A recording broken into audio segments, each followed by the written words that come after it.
Hello दोस्तों, मैं आदित्य राय आपका इम्प्रूव लर्निंग चैनल में बहुत बहुत स्वागत करता हूँ। ये इस चैनल का दूसरा वीडियो है। जो पहला वीडियो था उसको आप लोगों ने काफ़ी लाइक किया। क्योंकि ये चैनल नया है, इसके लिए आप लोगों के अप्रिसिएशन की आवश्यकता होगी।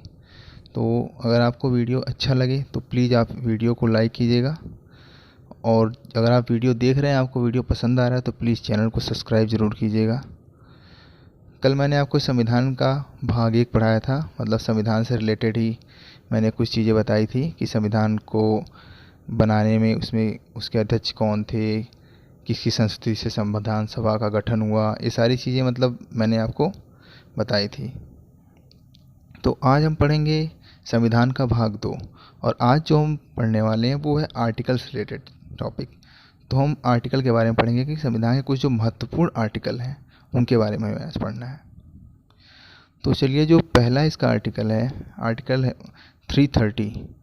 आपको बता दूं कि जो आर्टिकल 330 है, ये अनुसूचित जाति और अनुसूचित जनजातियों का लोकसभा में कितनी सीटें उनके लिए रिजर्व की जाएंगी उसके बारे में बताता है। अगला हमारा जो आर्टिकल है वो है आर्टिकल 21। देखिए, जो आर्टिकल 21 है ये हमारा बहुत ही इम्पोर्टेंट आर्टिकल है। क्यों इम्पोर्टेंट है?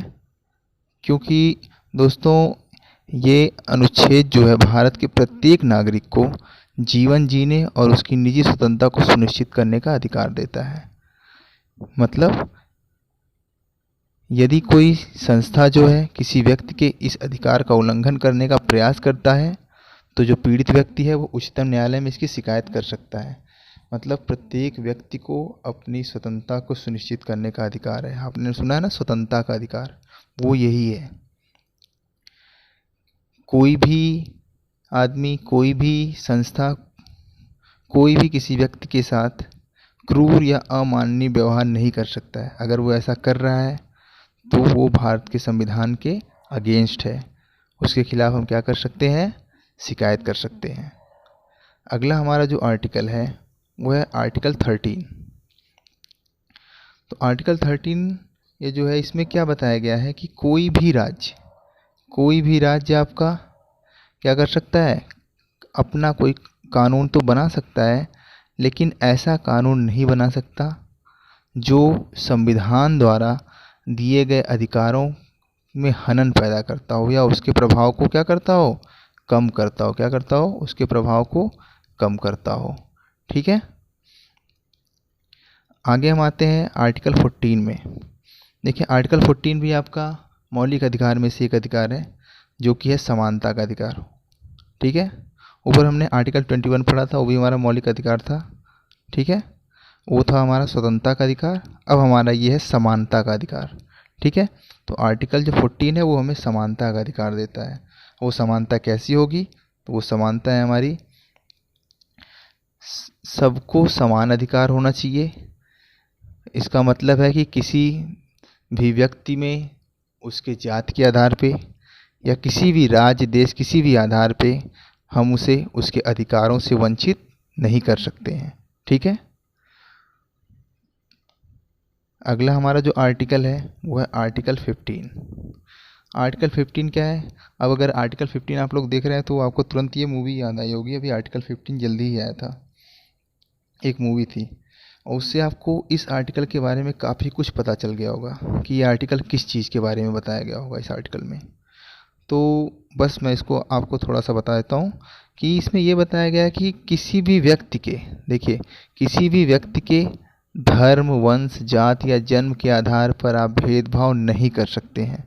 ठीक है, आप उसके साथ भेदभाव नहीं कर सकते हैं। उसके जन्म, उसके वंश, उसके लिंग या उसके जन्म स्थान के बारे में अगर आप कुछ भी भेदभाव कर रहे हैं तो ये अनुच्छेद 15 का क्या है? सरासर उसके अगेंस्ट है, मतलब संविधान के खिलाफ है। ठीक है, और ये भी आपका देखिए तो 14 के जैसा ही है ना। 14 में भी आपका समानता का अधिकार बताया गया था, तो इसमें भी समानता रहेगी, तभी तो आपके अंदर से ये भावना चली जाएगी कि हमें किसी के प्रति भेदभाव करना चाहिए। और इसीलिए अनुच्छेद 15A यानी 15(1) ने सामाजिक एवं शैक्षिक रूप से पिछड़े वर्गों के लिए क्या किए हैं? प्रमुख अधिकार दिए हैं। ठीक है, आप लोग देखते होंगे ना, कई चीज़ों में आरक्षण मिला हुआ होता है, तो वो यहीं से अनुच्छेद 15(1) की वजह से दिए जाते हैं। ठीक है, उसका वर्णन है इसमें। अगला हमारा जो है वो है आर्टिकल 16। आर्टिकल 16 क्या है? आर्टिकल 16 कहता है कि किसी भी राज्य के अधीन किसी भी पद पर नियुक्ति से संबंधित विषयों में सभी नागरिकों के लिए समान अवसर है। ठीक है, क्या है? सभी नागरिकों के लिए समान अवसर है। यानी अगर आप यूपी के हो तो ज़रूरी नहीं है कि आप मध्य प्रदेश पीसीएस का, एमपी पीसीएस का, या बिहार पीसीएस का, झारखंड पीसीएस का, राजस्थान पीसीएस का, आप कहीं का भी, या पीसीएस नहीं, आप कोई सा भी एग्ज़ाम हो, आप उसके लिए क्या है? योग्य हैं। ठीक है, आपको मात्र आपके लिंग, मूल वंश या जाति, जन्मस्थान, निवास के आधार पर उस के चयन के लिए आपको अपात्र घोषित नहीं किया जा सकता है। ठीक है, अब जो हमारा आर्टिकल 17 है, ये नेक्स्ट आर्टिकल जो हमारा है वो क्या है? आर्टिकल 17। और इसके बारे में भी आप लोग काफ़ी हद तक जानते होंगे कि पहले के समय में क्या होता था, छुआछूत जैसी बहुत सारी बीमारी, मान के चलो इसको भी, छुआछूत एक बीमारी थी, लोगों में छुआछूत की भावना थी, ऊंच नीच की भावना थी। तो आर्टिकल 17 ने क्या किया? इसका अंत कर दिया। ठीक है, आर्टिकल 17 जो है छुआछूत की भावना का अंत कर दिया। अंत हुआ तो नहीं है, लेकिन संविधान के हिसाब से आर्टिकल 17 इसका अंत कर दिया। ठीक है, अभी भी हमें अपनी सोच बदलनी है इसके लिए। ठीक है, तभी ये चीज़ें जड़ से ख़त्म हो पाएंगी। अगला जो हमारा है आर्टिकल 18 है। ठीक है, आर्टिकल 18 क्या है?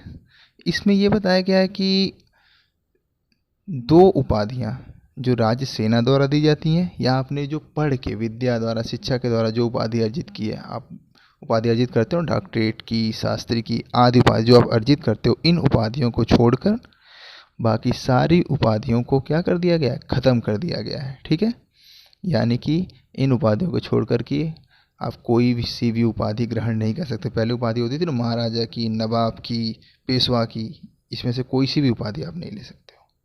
ठीक है, बस 2 उपाधियाँ हैं। आते हैं आर्टिकल 19 में। ठीक है, तो आर्टिकल 19 आपको क्या है? अब देखो, ऊपर मैंने आपको बताया था समानता का अधिकार। ठीक है, उसके ऊपर मैंने क्या बताया था? धार्मिक स्वतंत्रता का अधिकार। अब जो हमारा ये है, ये बता रहा है कि बोलने की, अभिव्यक्ति की स्वतंत्रता का अधिकार। ठीक है, अर्थात सभी व्यक्तियों को अपनी बातें बोलने और उसके अभिव्यक्ति की स्वतंत्रता है। शांतिपूर्वक सम्मेलन करने का अधिकार है, पार्टी बनाने का अधिकार है, और किसी भी राज्य में रहने और वहाँ पे बिजनेस करने का भी अधिकार है। ठीक है, तो ये व्यक्ति को, ये जो आर्टिकल है, ये व्यक्ति को इतनी तरह की स्वतंत्रता देता है। ठीक है, अगला हमारा जो है आर्टिकल 20 है। आर्टिकल 20 जो हमारा है, ये बताता है कि किसी भी व्यक्ति को अपराध के लिए तब तक दोषी नहीं ठहराया जा सकता है जब तक कि उसने वह कार्य किसी भी तरह के कानून का अतिक्रमण या उल्लंघन करते हुए ना किया हो। देखते हो, इन्हीं सब के चक्कर में बहुत सारे ऐसे मुजरिम जो होते हैं वो छूट जाते हैं, क्योंकि कोई केस नहीं बन पाता है, कोई ऐसा मतलब प्रूफ नहीं मिल पाता है जिससे ये साबित किया जा सके कि उसने कानून का उल्लंघन किया है। इसकी वजह से क्या होता है? उसे सज़ा नहीं मिल पाती है। ठीक है, तो ये हमारे इस आर्टिकल में बताया गया है कि किसी भी व्यक्ति को तब तक सज़ा या दोषी नहीं दिया जा सकता, या दोषी नहीं ठहराया जा सकता है, जब तक कि ये ना प्रूव हो जाए कि उसने किसी तरह से कानून का अतिक्रमण या उल्लंघन किया है। हाँ, इसमें एक चीज़ और बताई गई है कि किसी भी व्यक्ति को एक अपराध के लिए बस एक ही बार सज़ा मिल सकती है। ठीक है, अर्थात उसे एक ही बार दंडित किया जा सकता है। तो दोस्तों, ये थे आज के कुछ महत्वपूर्ण आर्टिकल। उम्मीद है कि आपको ये काफ़ी पसंद आए होंगे। अगर आपको ये आर्टिकल जो मैंने पढ़ाया अगर आपको पसंद आता है तो प्लीज़ इस चैनल को सब्सक्राइब कीजिएगा और अपने दोस्तों में भी इसको शेयर कीजिएगा।